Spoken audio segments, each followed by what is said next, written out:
नमस्कार, news one India देख रहे हैं आप। मैं हूं आपके साथ कोमल गंगवार। खबरों की शुरुआत करेंगे तो अयोध्या से खबर। जेल में बंद आईपीएस अरविंद सेन यादव की पत्नी का निधन हो गया है। प्रियंका सेन की कोरोना के चलते मौत की आशंका जताई जा रही है। सीने में जकड़न की शिकायत के बाद कल अस्पताल में भर्ती कराया गया था और आज सुबह 4 बजे जिला अस्पताल में मौत हो गई। हैरिंगटनगंज तृतीय से जिला पंचायत सदस्य प्रत्याशी थी प्रियंका सेन। हैरिंगटनगंज से ब्लॉक प्रमुख भी रह चुकी हैं प्रियंका सेन यादव। तो इस वक्त की ये खबर आप तक पहुंचा रहे हैं।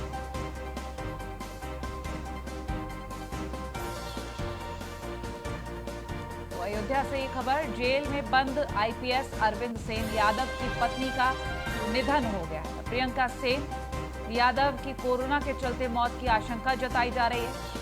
बता दें, सीने में जकड़न की शिकायत थी, जिसके बाद कल अस्पताल में उन्हें भर्ती कराया गया और आज सुबह 4 बजे जिला अस्पताल में उनकी मौत हो गई।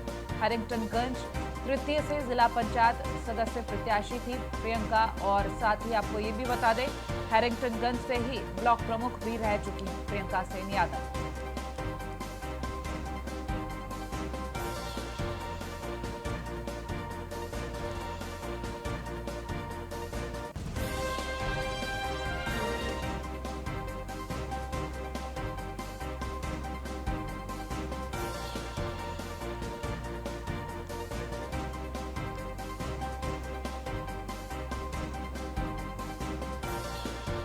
संवाददाता राघवेंद्र शुक्ला हमारे साथ फोन लाइन पर जुड़ गए। राघवेंद्र, पूर्व आईपीएस अरविंद सेन यादव की पत्नी का निधन हो गया, कोरोना की आशंका जताई जा रही। बिल्कुल, अरविंद सेन यादव ये पशुधन घोटाला मामले में अभी जेल में बंद हैं। निलंबित भी कर दिए गए थे, उसके बाद बर्खास्तगी की भी कार्रवाई हो गई। प्रियंका सेन यादव पूर्व ब्लॉक प्रमुख भी हैं, इसके अलावा जिला पंचायत सदस्य भी हुआ, कई बार रह चुकी हैं। इस बार भी उन्होंने नामांकन किया था, अच्छा चुनाव भी हुआ था 15 अप्रैल को, और आज उनकी सुबह यानी 4 बजे के करीब मौत हो गई। आशंका जताई जा रही है कि जिस तरीके से उन्हें सीने में जकड़न थी, गले में खराश थी, कहीं ना कहीं से कोरोना से वह संक्रमित हुई थी। अयोध्या जनपद के जिला अस्पताल में उन्हें देर रात लाया गया था, डॉक्टरों ने यही उन्हें मृत घोषित कर दिया। जी, निश्चित तौर पर कोरोना जिस तरीके से पूरे जिले में पांव पसार रहा है, हर 1-2 घंटे पर कोई ना कोई अशुभ समाचार जरूर सुनने में मिल रहा है। निश्चित ही कोरोना से अभी भी लोग जिस तरह से संवेदनशील दिखाई नहीं दे रहे हैं, कहीं ना कहीं यही एक मौत की वजह और ज्यादा बढ़ती चली जा रही है। ठीक है, अभी फिलहाल अगर हम रिपोर्ट्स को लेकर बात करें तो क्या रिपोर्ट्स कब तक आने की उम्मीद जताई जा रही? देखिए, जिस तरीके से कोरोना की दहशत चिकित्सकों में फैली हुई है, ऐसे में कई जो है मृतकों के पोस्टमार्टम भी नहीं होते हैं। इस बार भी जो प्रियंका सेन के पार्थिव शरीर को उनके परिजन सीधे अपने घर लेकर के गए हैं। फिलहाल अभी कोई ऐसी जांच की संभावना नहीं है, न तो अभी किसी चिकित्सकों द्वारा उनकी जांच की गई है, लेकिन शाम को जिस तरीके से उनके सीने और गले में जकड़न थी, निश्चित है कि कोरोना संक्रमित होने के बाद भी उनकी मौत की आशंका जताई जा रही है। फिलहाल उनके परिजनों से सीधे संपर्क अभी नहीं हो पा रहा है। जैसे ही कोई आगे का अपडेट मिलती है, दर्शकों को जरूर बताया जाएगा। ठीक है, चलिए, बहुत शुक्रिया राघवेंद्र, तमाम अपडेट हम तक देने के लिए। तो अयोध्या में जेल में बंद पूर्व आईपीएस अरविंद सेन यादव की पत्नी का निधन हो चुका है। प्रियंका सेन यादव की कोरोना के चलते मौत की आशंका जताई जा रही है। और वहीं उत्तर प्रदेश में कोरोना के केस के सभी रिकॉर्ड्स टूट चुके हैं। पिछले 24 घंटे की बात करें तो कोरोना के 27,357 नए केस सामने आए हैं। आपको बता दें, कोरोना के कारण 120 लोगों ने जान भी गंवाई है। लखनऊ में सबसे ज्यादा 5,913 मामले सामने आए हैं। लखनऊ में पिछले 24 घंटे में 36 मरीजों की मौत भी हुई है। तो लगातार कोरोना के आंकड़े बढ़ रहे हैं। इस बीच चिंता और भी ज्यादा बढ़ती जा रही है, क्योंकि आंकड़े संक्रमित मरीजों के तो बढ़ ही रहे हैं और साथ ही मौत का आंकड़ा भी तेजी से बढ़ रहा है। यूपी में 35 घंटे का कोरोना कर्फ्यू लगातार जारी है। जरूरी सेवाओं को छोड़कर सब कुछ बंद है। सीएम योगी के निर्देश पर बड़े पैमाने पर सैनिटाइजेशन करवाया जा रहा है। ऐसे में औद्योगिक गतिविधियों पर कोई भी रोक नहीं रहेगी और साथ ही परीक्षार्थी छात्र एडमिट कार्ड दिखाकर आ जा सकेंगे। तो बंद जगहों की शादी में 50 से कम लोग शामिल हो सकेंगे। अंतिम संस्कार में मात्र 20 लोग ही शामिल हो सकेंगे। तो बेवजह घर से निकलने वालों को पुलिस सबक भी सिखाती नजर आएगी। तो ऐसे में जिम, मॉल, स्पा, बाजार और ऑडिटोरियम बंद रहेंगे। सिर्फ जरूरी सेवाएं ही दिखेंगी और जारी रहेंगी। ऐसे में लोगों को परेशानी ना हो, इसके लिए इन सभी सेवाओं को छूट दी गई है। शादी में बंद जगहों पर 50 लोगों की अनुमति और अंतिम संस्कार में 20 लोगों की अनुमति है। जिम, मॉल, स्पा, बाजार, ऑडिटोरियम बंद रहेंगे और साथ ही पुलिस प्रशासन को निर्देश दिए गए हैं, जो लोग नियमों का पालन ना करें उनको सबक सिखाने की अनुमति दी है। और महोबा से संवाददाता अनुज शर्मा हमारे साथ जुड़ गए हैं। अनुज, आपसे जानने की कोशिश करेंगे, अब ये 35 घंटे का लंबा कर्फ्यू है, ऐसे में सैनिटाइजेशन भी होना है और लोगों को कंट्रोल भी करना है और उनको किसी तरीके की परेशानी ना हो, ये भी ख्याल रखना है। क्या प्रोसेस चल रहा है? 36 घंटे के लॉकडाउन का आदेश जारी हुआ था, उसके बाद तत्काल जो है शाम को 7 बजे से ही पुलिस जो है राउंड पे निकल गई थी और लोगों को समझाने का काम कर रही थी। और लोगों ने इस बात को माना भी। लोगों ने जो है लगभग 7:30 बजे कल शाम को ही दुकानें बंद कर रही थी। इसके बाद पुलिस अधीक्षक और डीएम खुद रात में स्वयं निकले थे अपनी टीम के साथ में। तो जब वो निकले थे तो 9:30 बजे बिल्कुल सन्नाटा हो गया था, दुकानें बंद हो गई थी। सिर्फ जो इमरजेंसी सेवाएं हैं या मेडिकल स्टोर हैं, सिर्फ वो खुले हुए थे और अभी भी लोग उसका पालन कर रहे हैं। पूरा शहर बंद है। आप मेरे पीछे देख सकते हैं कि वही लोग यहाँ निकल रहे हैं जिनको आवश्यक चीजों की खरीदारी करनी है, सब्जी लेनी है, दूध लेना है। तो कुल मिला के अभी जो महोबा में केसों की संख्या है वो लगभग 200 से ऊपर है। जी ठीक, अगर हम एक आंकड़े को लेकर बात कर लें, ग्राफ क्या रहेगा?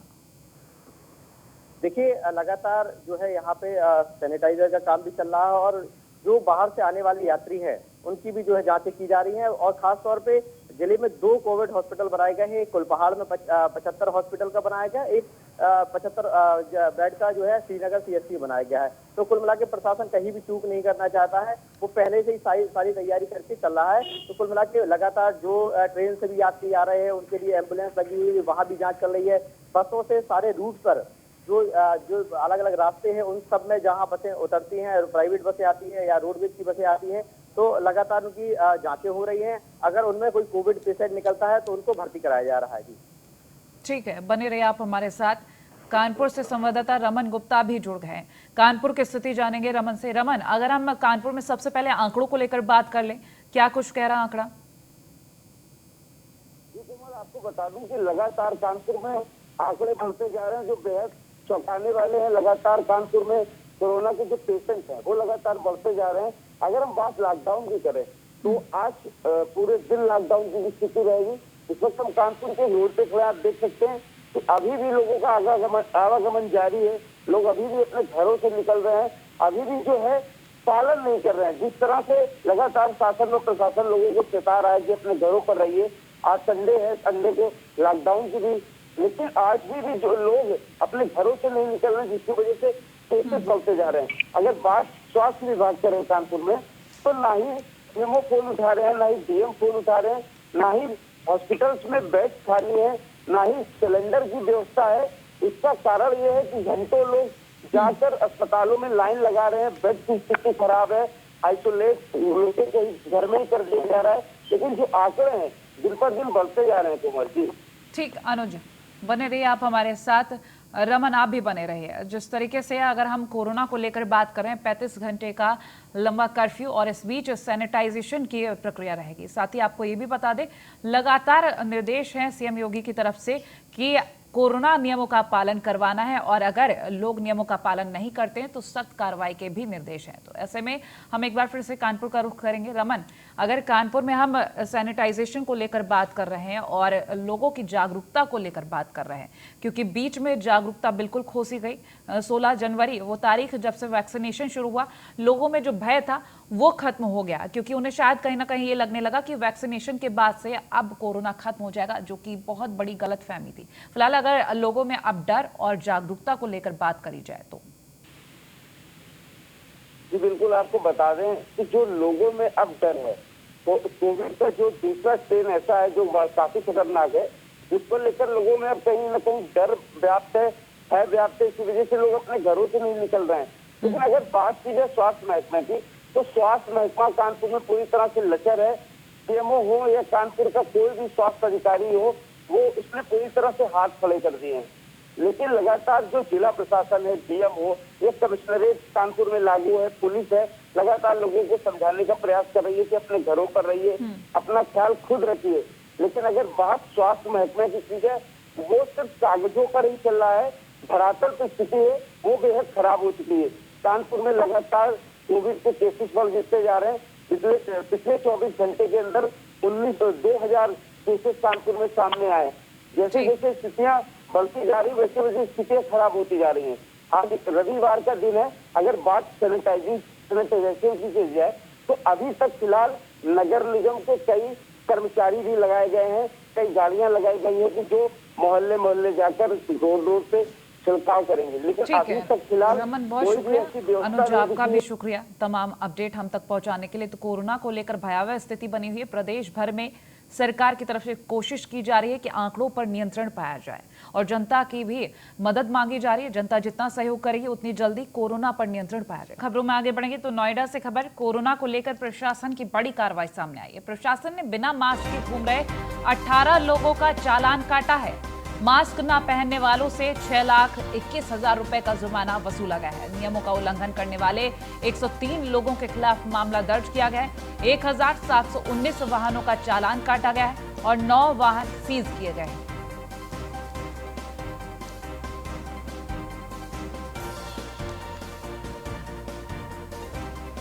और खबर प्रयागराज से, कोरोना को लेकर प्रशासन की बड़ी कार्रवाई प्रयागराज में भी देखने को मिल रही है। कोरोना गाइडलाइन का उल्लंघन करने पर 115 लोगों को गिरफ्तार किया गया। बिना मास्क के घूमने पर 1,252 लोगों का चालान काटा गया है।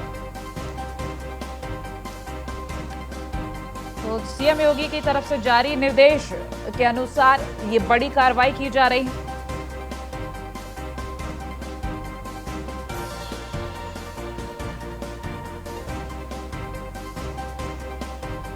बिना मास्क के घूमने वाले लोगों के खिलाफ कार्रवाई के निर्देश। और वहीं संभल में शनिवार रात 8 बजे से लागू हुए 35 घंटे के कोरोना कर्फ्यू को लेकर प्रशासन पूरी तरह से सख्त नजर आया।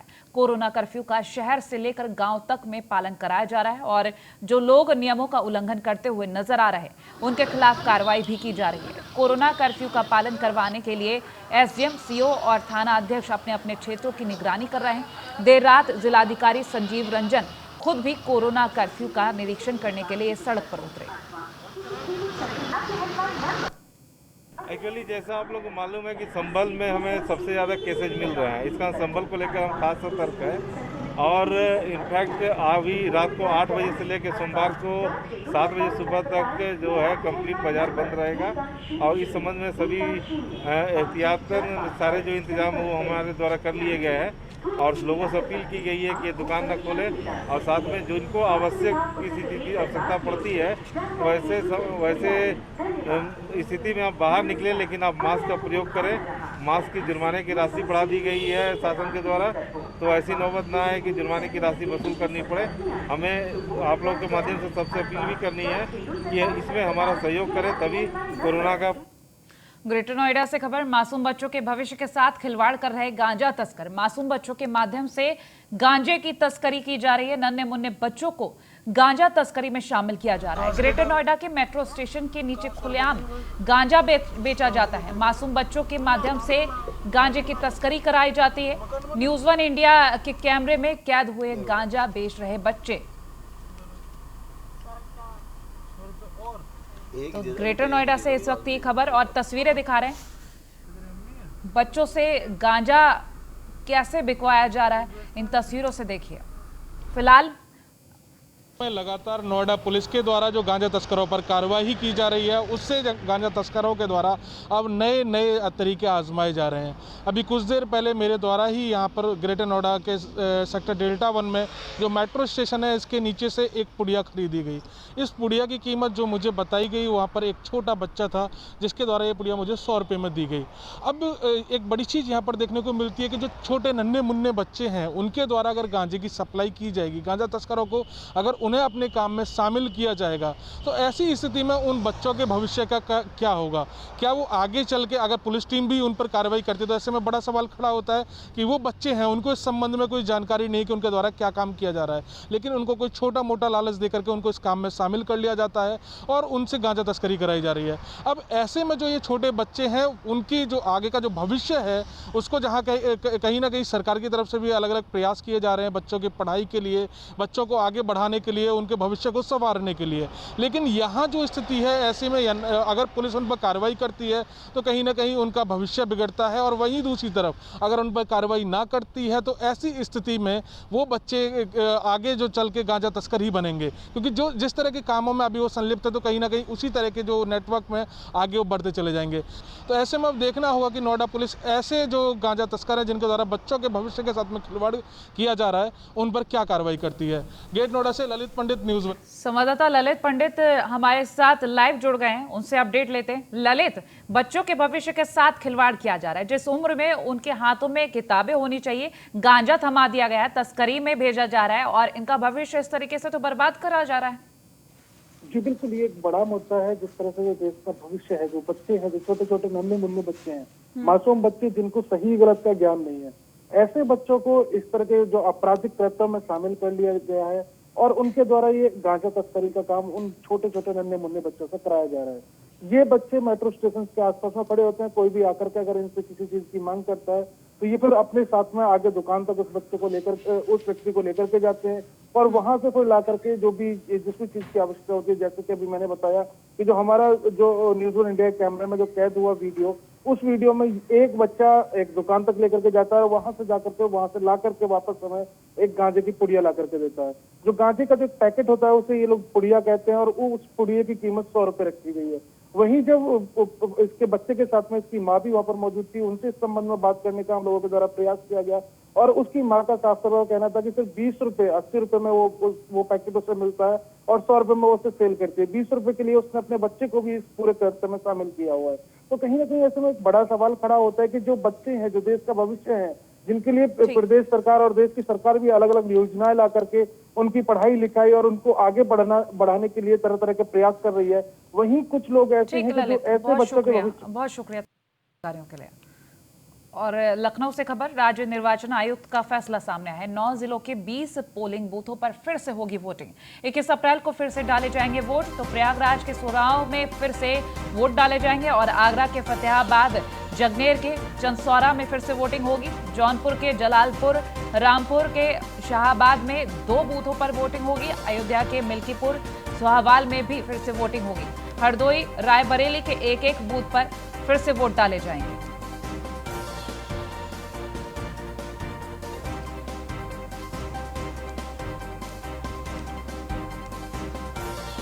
तो 21 अप्रैल को दोबारा वोटिंग होगी और ऐसे में राज्य निर्वाचन आयोग का ये फैसला है। 9 जिलों के 20 पोलिंग बूथ हैं जहां फिर से वोटिंग होने जा रही है।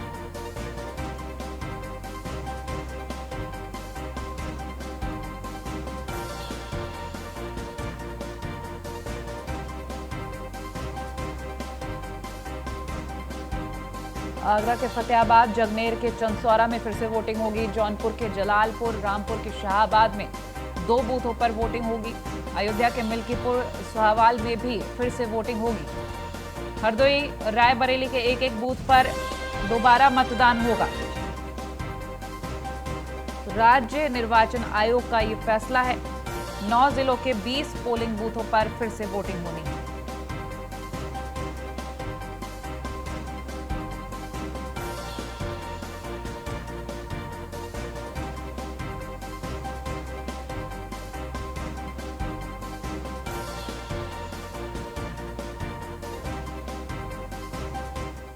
और फिलहाल बुलेटिन में इतना ही। खबरों के लिए देखते रहे न्यूज़ 1 इंडिया।